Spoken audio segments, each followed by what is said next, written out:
Welcome back to another episode of 5 a.m. Theology. We got to 1 Timothy 5 this week, where Paul is writing to Timothy, who's at the church in Ephesus, and he's explaining who should financially support the widows in the church.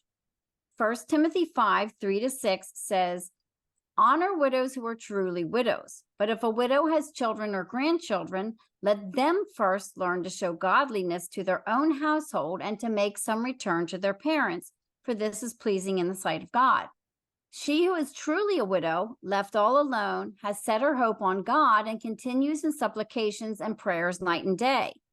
But she who is self-indulgent is dead even while she lives." So, from Paul's words, we can clearly see who gets taken care of by the church isn't solely based on financial need, although that's part of it. But it also has to do with how the widows have lived their lives. Are they God's servant? Have they been self-indulgent? A true widow, one who is worthy of being put on the rolls, which means the church takes care of them financially, had fruit that showed that they were a believer. That's right. We don't have widows' rolls like this in the church today, at least not in most of the world where there are social systems in place for the poor. But there's still a lot for us to learn, especially with what Paul says about young widows. Yeah, and here's what he says. I'll read it. "Let a widow be enrolled if she is not less than 60 years of age, having been the wife of one husband and having a reputation for good works. If she has brought up children, has shown hospitality, has washed the feet of the saints, has cared for the afflicted, and has devoted herself to every good work. But refuse to enroll younger widows, for when their passions draw them away from Christ, they desire to marry, and so incur condemnation for having abandoned their former faith. Besides that, they learn to be idlers, going about from house to house, and not only idlers, but also gossips and busybodies, saying what they should not. So I would have younger widows marry, bear children, manage their households, and give the adversary no occasion for slander. For some have already strayed after Satan." Chris, women haven't changed in 2,000 years.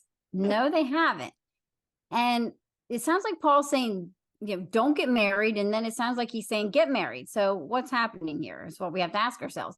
And, the church in Ephesus was dealing with false teaching. We talked about false teaching last week, how bad it is, how it's a really big deal. It's demonic. Some of the teaching in this church that they were dealing with was Gnostic teaching, which had people abstaining from pleasures of marriage and food and other things. Some people thought it made them more godly to do so. So you can see how these young women, these young widows, if they were lured by some of this teaching, they vowed celibacy. They vowed something, probably celibacy, to serve Christ, to serve the church, while being supported on these widows' rolls. And that may have seemed good and right and, pious. It probably seemed right to do. I won't say pious, but it probably seemed right to do at the time. But it led them to a lot of trouble. And like you said, women haven't changed a whole lot. No. For one thing, marriage was a form of protection for women, especially young women. And there are other reasons. One of them is that having free time, since they didn't have kids, didn't manage a household, were being financially supported. So they had this free time, and it ended up leading them down a bad path, and it led others along with them. Chris, idle time can lead people astray. If we're busy, especially if we're busy doing the Lord's work, studying our Bible, visiting people, taking care of people's needs, we don't have time for a lot else. We certainly don't have time for idle chatter or being busybodies. We're so busy with our own life, we can't worry about what's going on in someone else's life.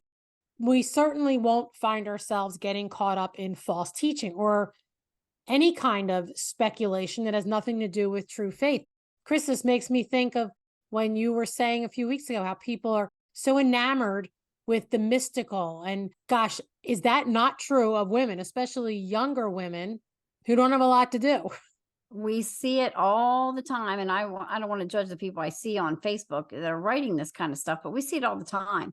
They get into this speculative stuff, and what do? They try to lead others into it. Yeah. And you can just kind of picture this going on in the church in Ephesus because we see it today.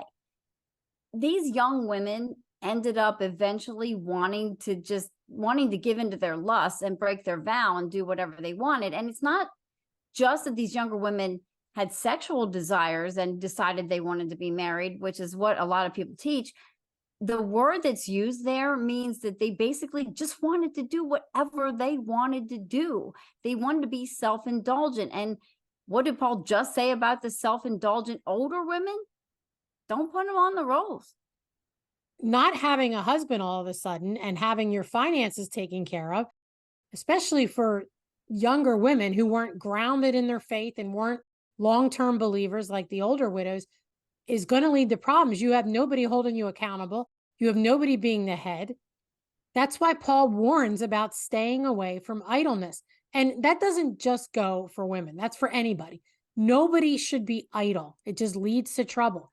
1 Timothy 6:20 says, "O Timothy, guard what has been entrusted to you, avoiding worldly and empty chatter and the opposing arguments of what is falsely called knowledge, which some have professed and thus gone astray from the faith. Grace be with you." The Bible has a lot of warnings about idleness, gossip, slander, and the like. And the warnings are for the whole church, men and women. Anyone in the church can get caught up in it. Anyone can get caught up in empty chatter, knowledge that's not of God. It's something that we have to guard against. And one of the best ways to do that is to stay busy, and especially busy in the Lord. Yeah. Chris, this all makes me think of how, especially women, I have to say, although I guess men could get caught up in it, how gossip is just goes rampant under the guise of prayer. Prayer concerns. I want to pray for you. Well, what's going on with them? Maybe I'll pray, so I can pray for them. Oh yeah. And sometimes it's sincere, but often it's just a cover because someone's being a busybody and they want to know what's going on in other people's lives. Absolutely. So stay busy doing the work of the Lord, but stay busy. And that's where we're going to end today. Have a blessed morning, everybody.